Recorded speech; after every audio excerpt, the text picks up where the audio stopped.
నిర్మల్ జిల్లా బాసర త్రిపుల్ ఐటీని నిర్మల్ జిల్లా ఎస్పీ జానకి షర్మిల సందర్శించారు.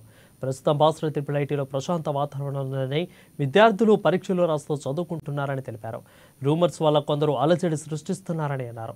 ఇక బాసర త్రిపుల్ ఐటీని ముట్టడిస్తామని విద్యార్థి సంఘం పిలుపు మేరకు పటిష్ట పోలీస్ బందోబస్తును ఏర్పాటు చేశామని వెల్లడించారు.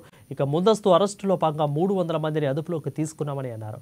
రూమర్స్ సృష్టించే వారిపై చర్యలు తీసుకుంటున్నామని అన్నారు. ఇలాంటి వదంతులు కూడా నమోదని సూచించారు షర్మిల. ఏ రకమైన ప్రాబ్లం లేదు, చాలా ప్రశాంతంగా ఉంది. ఈసారి ఎవరైనా దీని గురించి కథలు, కల్పిత కథలు, అవి రూమర్స్ సృష్టిస్తే మాత్రం చట్టపరంగా చర్యలు తీసుకుంటాం కంపల్సరీ. ఇక్కడ అంతా ప్రశాంతంగా ఉంది. స్టూడెంట్స్ చదువుకుంటున్నారు. తెలంగాణలో ఉండే క్రీమ్ ఆఫ్ తెలంగాణ వచ్చి పిల్లలంతా ఇక్కడ చదువుకుంటారు. 10 GPA వచ్చిన వాళ్ళకి మాత్రమే ఇక్కడ సీట్ వస్తుంది. అట్లాంటిది మన pride of Telangana Basara triple IT అంటే. దీనికి బాసర అమ్మవారి టెంపుల్ ఉంది. ఇంత ప్రాశస్తి ఉన్న ఈ ఏ ఎడ్యుకేషనల్ ఇన్స్టిట్యూట్ ఏదైతే ఉందో దాని పేరు మనం చెడగొట్టొద్దు.